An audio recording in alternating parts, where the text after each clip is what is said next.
قالوا ربنا الله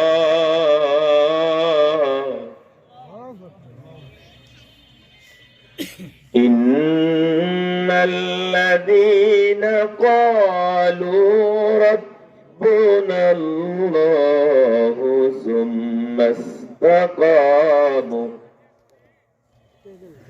ثم استقاموا تتنزل عليهم الملائكة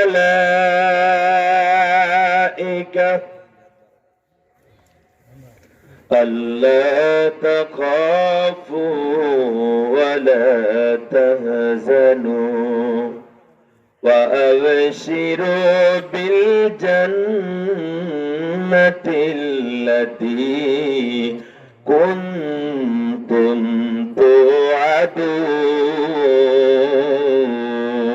توعدون. وقال الله تعالى أيضا في شأن حبيبه تكريما وتهزيما إن الله وملائكته يصلون على النبي يا أيها الذين آمنوا صلوا عليه وسلموا تسليما اللهم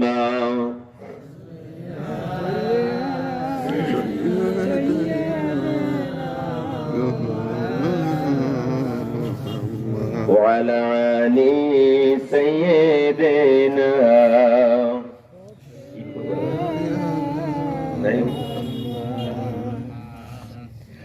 কোনো একদিন এদেশের আকাশে কলেমার পতাকাই দুলবে সেদিন সবাই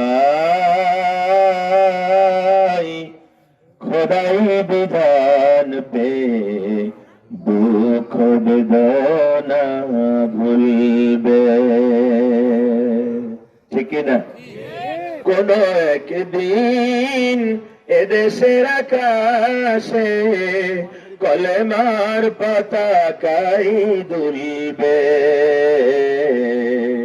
সেদিন সবাই খোদাই বিধান পে দুঃখ বেদনা ভুলবে সেদিন আর হবে না হাহাকার অন্যায় জুলুম অবিচার থাকবে না অনাচার দুর্নীতি কদাচার থাকবে না অনাচার দুর্নীতি কদাচার সকলেই শান্তিতে থাকবে সেদিন সবাই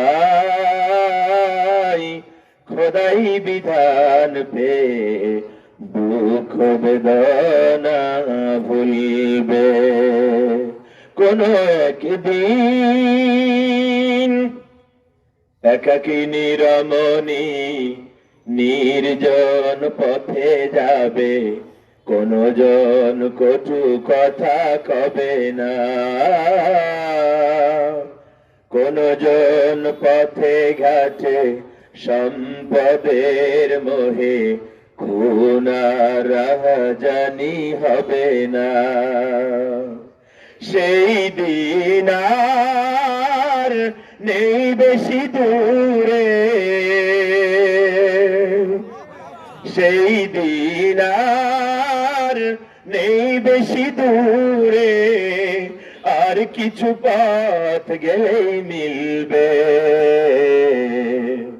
সেদিন সবাই খোদাই বিধান পে দুঃখ বেদনা ভুলবে কোনো একদিন অশান্তির কোপানলে মরিস না ধুকে ধুকে, আয় তোরা দিকে দিকে ছুটে আয়। যতদিন দূরে যাবে ততদিন পিছে রবে, শান্তি আসিতে এই দুনিয়ায়। আল্লাহর আইন ছাড়া অন্য কিছুতে আর, আল্লাহর আইন ছাড়া অন্য কিছুতে আর মানুষের শান্তি না মিলবে। সেদিন সবাই খোদাই বিধান পে দুঃখ বেদনা ভুলবে। কোন একদিন এদেশের আকাশে কলেমার পতাকাই দুলবে। সেদিন সবাই খোদাই বিধান পে দুঃখ বেদনা ভুলবে। ঠিক কিনা? আলহামদুলিল্লাহ। জয়পুরহাট জেলার কালাই থানার অন্তর্গত জোবেদা ওয়াহেদ ঈদগাহ মাঠের উন্নয়ন কল্পে আয়োজিত তাফসিরুল কোরআন মাহফিলের সম্মানিত সুযোগ্য সভাপতি জনাব আলহাজ আব্দুল বারী সরকার, সভাপতি অত ঈদগাহ, সহসভাপতি জনাব মোহাম্মদ শফিকুল ইসলাম সাজু, সহকারী অধ্যাপক পুর MU ফাজিল স্নাতক মাদ্রাসা। আজকে মাহফিলের প্রধান অতিথি জয়পুরহাট কত 2 আসনের সাবেক সংসদ সদস্য জননেতা জনাব ইঞ্জিনিয়ার গোলাম মুস্তফা সাহেব, বিশেষ অতিথিবৃন্দ আলোচনা পেশ করেছেন। বিশেষ করে প্রধান অতিথি তার বক্তব্যে অত্যন্ত চমৎকার কিছু কথা বলেছেন। আপনাদের ইসলামের মৌলিক 5টি স্তম্ভের যৎকিঞ্চিত ব্যাখ্যা দিয়েছেন। সে সামান্য ব্যাখ্যায় আমি অন্তত সন্তুষ্ট হয়েছি।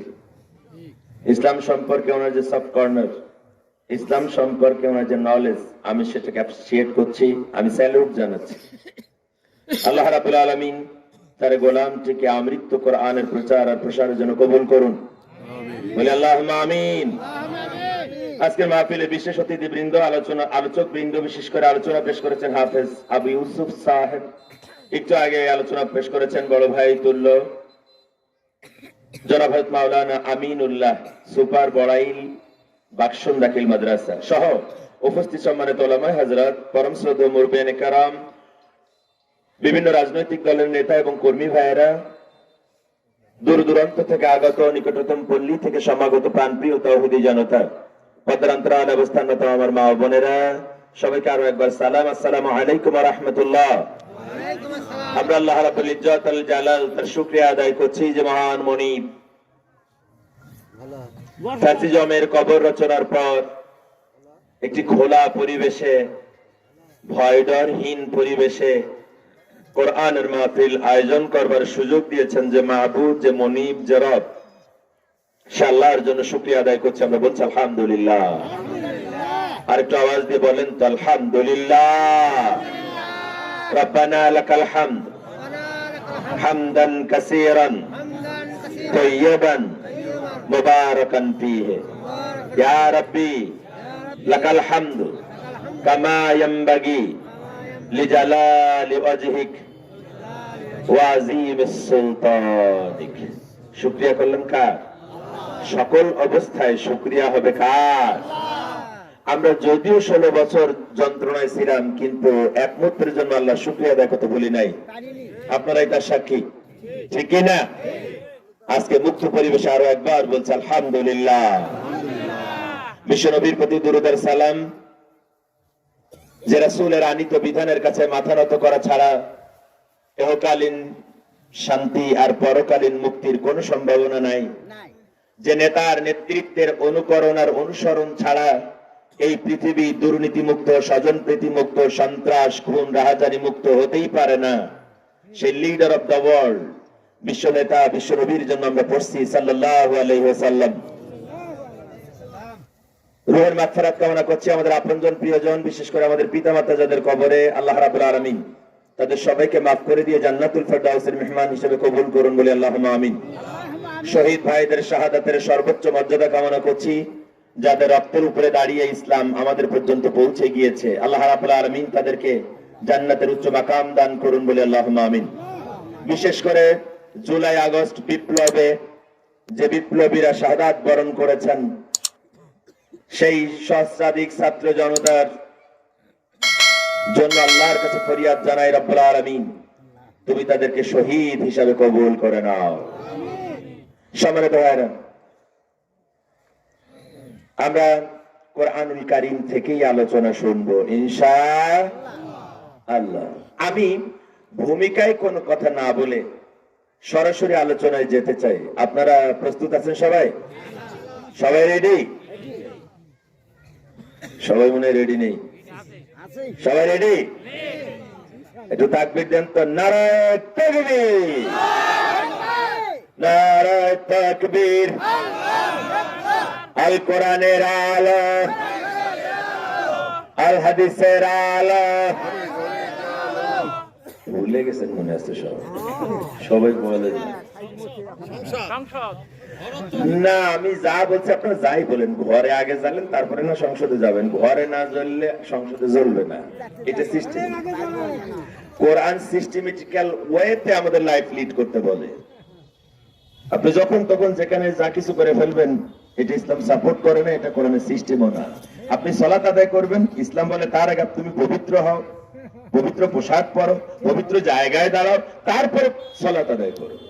আপনি চাইলেই রাস্তার মাঝখানে দাঁড়ায় সালাত আদায় করতে পারবেন না। ইসলাম হচ্ছে সিস্টেমেটিক্যাল ওয়েতে লাইফ লিড করতে শিখায় আমাদেরকে। আল্লাহ কবুল করুক। পড়েন, আমি আলোচনা শুরু করতে চাই ডাইরেক্ট। পড়েন, আউযু বিল্লাহি মিনাশ শাইতানির রাজীম। বিসমিল্লাহির রহমানির রহিম। বিতাড়িত মরদুদ শয়তানের ওয়াসওয়াসা থেকে আল্লাহর কাছে পানা চাই। পরম করুণাময় দয়ালু দাতা আল্লাহর নামে শুরু করছি। ইন্নাল্লাযীনা ক্বালু রাব্বুনাল্লাহ। তেলাওয়াত শেষে কি বলা লাগবে? বললেন না তো? ইন্নাল্লাযীনা ক্বালু রাব্বুনাল্লাহ,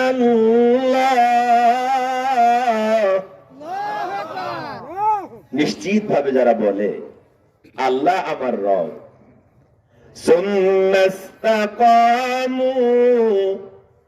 এরপরে এই ঘোষণার উপরে যারা টিকে থাকে, অনড় থাকে, অবিচল থাকে, তাতানাজ্জালু আলাইহিমুল মালাইকা,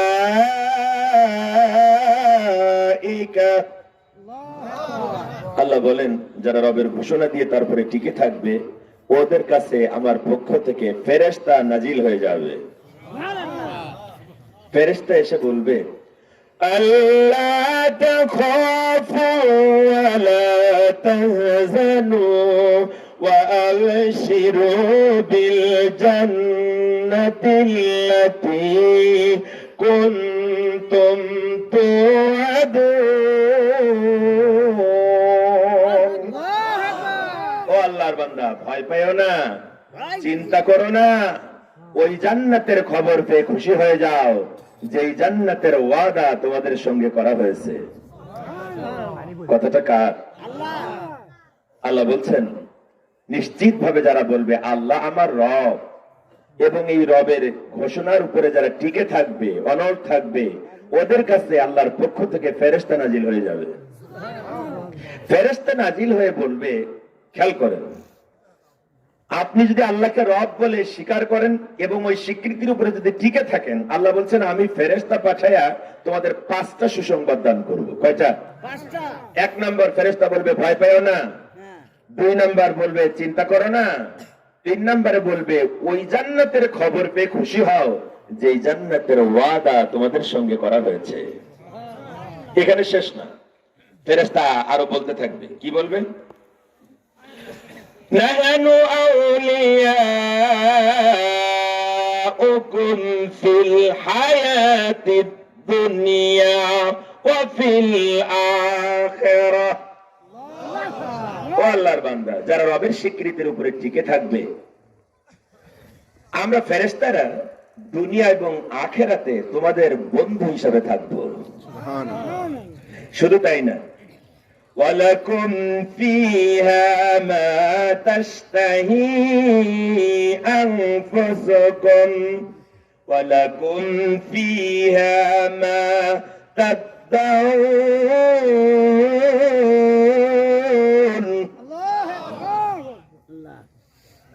আর তোমরা এমন জান্নাত পাবা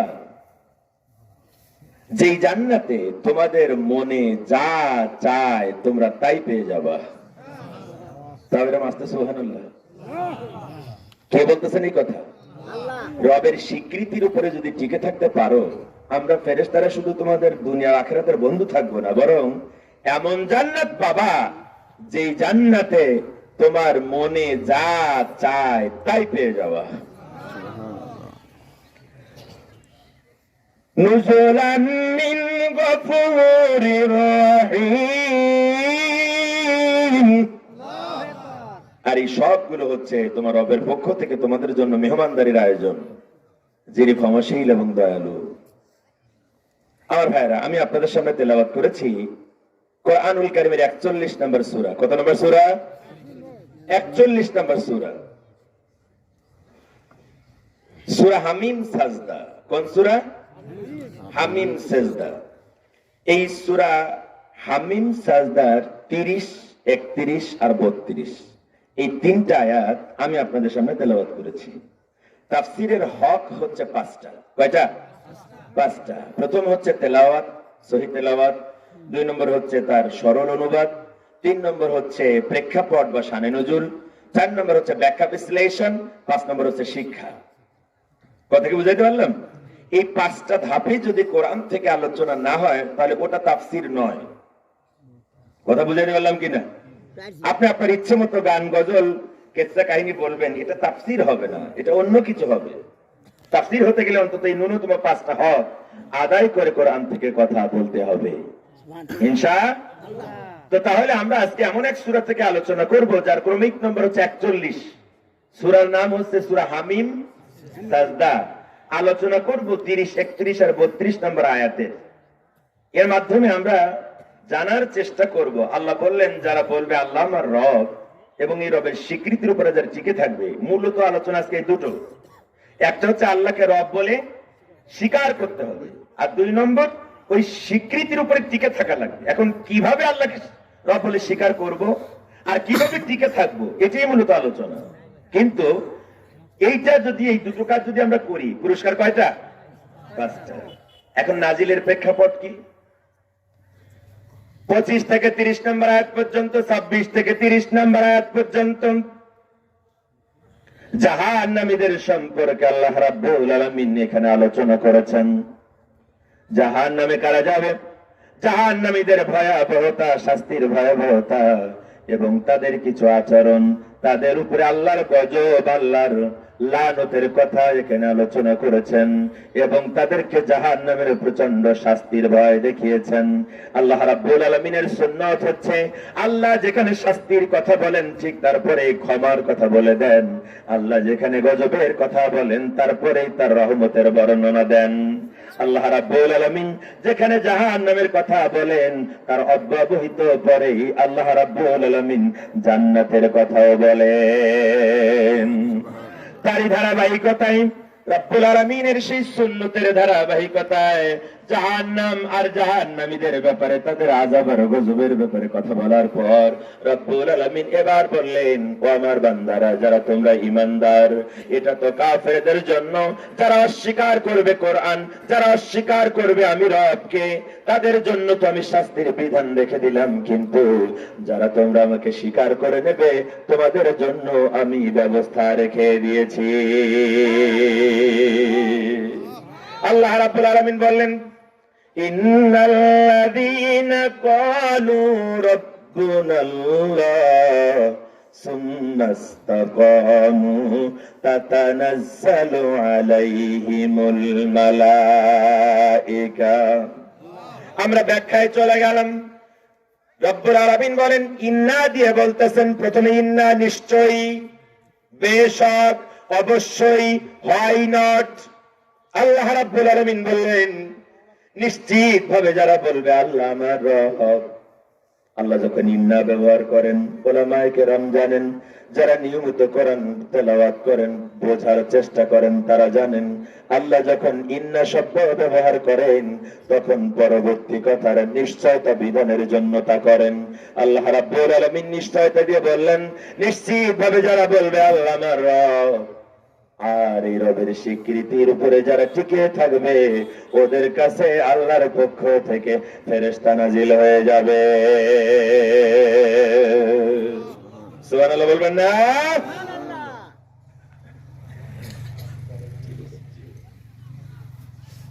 জি, আমাদের প্রধান অতিথি সাহেবের ওনার ব্যস্ততার কারণে উনি যেতে চান। আমরা দোয়া করি আল্লাহ রাব্বুল আলামিন তাকে কবুল করুন কোরআনের ময়দানে। বলেন আমিন।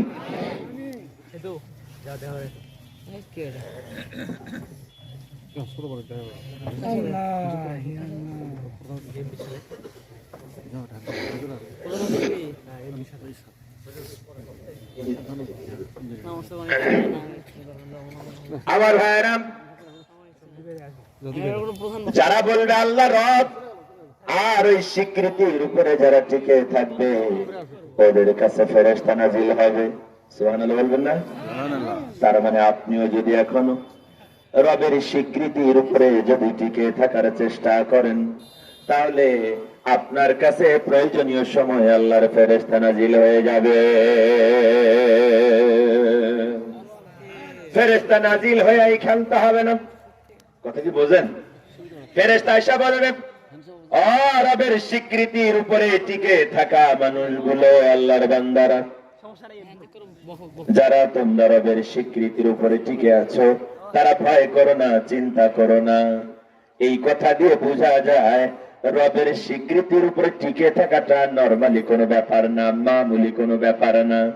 রবের স্বীকৃতির উপরে টিকে থাকতে গেলে দুনিয়ার যারা রব, দুনিয়ায় যারা রবের দাবিদার, ওই দুনিয়ার ফালতু রব গুলো আপনাকে ভয় দেখাবে, আপনাকে দুশ্চিন্তায় ফেলে দেবে। তুই অপারেটর মিক্সার নিয়ে আসিনি, ইকো নিয়ে আসিনি কেন? ও গানের অনুষ্ঠানে গেলে তোর কোয়া লাগে না, যেগুলো নিয়ে লাগবে ও মাহফিলি বলা লাগে। আমার ভাইয়ের, আমার বন্ধুরা,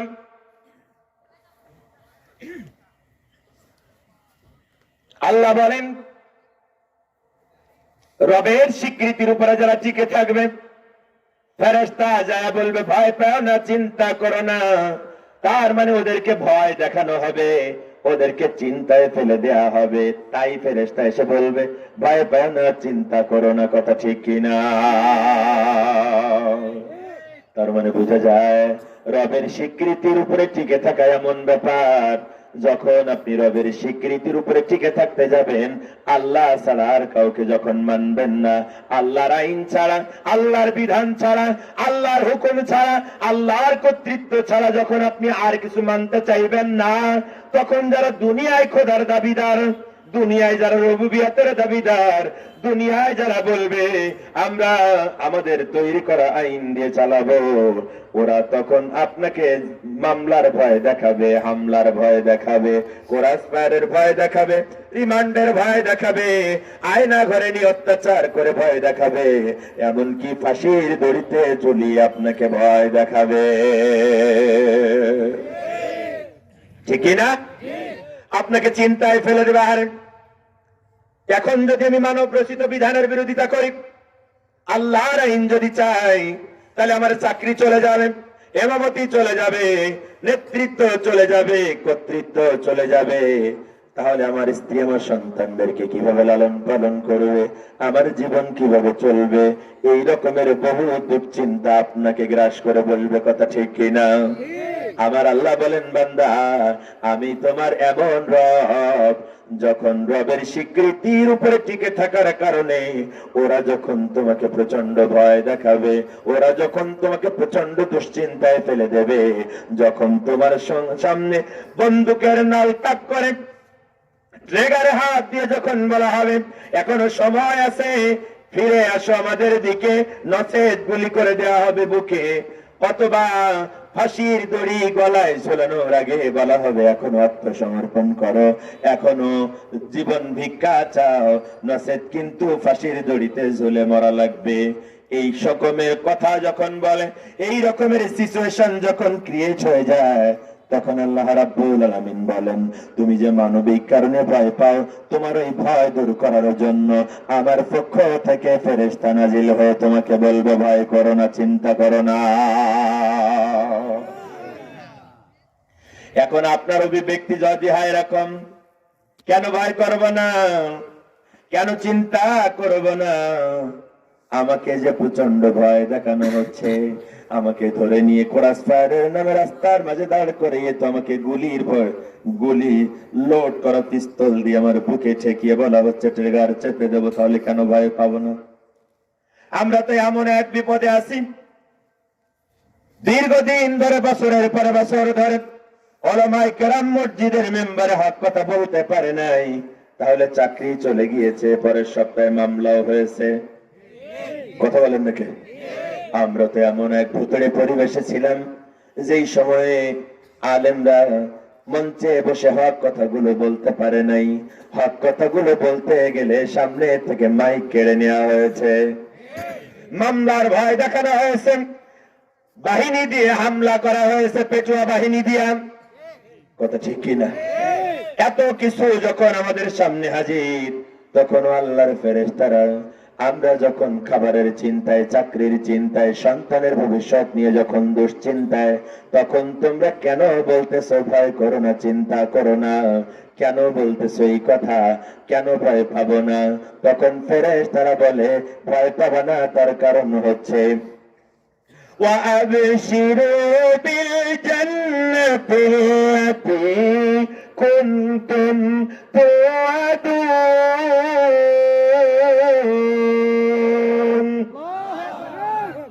ওই জান্নাতের খবর পেয়ে খুশি হয়ে যাও, যেই জান্নাতের ওয়াদা আল্লাহ তোমাদের সঙ্গে করেছে। তার মানে তুমি রবের স্বীকৃতির উপরে টিকে থাকলে ওয়াদাকৃত জান্নাত তোমার জন্য। তো জান্নাত যদি তোমার জন্য ওয়াদাকৃত হয়, তাহলে ভয় পাওয়ার লাভ কি, চিন্তা করেই বা লাভ কি? কথা বুঝতেছেন? কিন্তু আমার ভাইয়ের এই জায়গায় গুরুত্বপূর্ণ পয়েন্ট হাজির হয়েছে।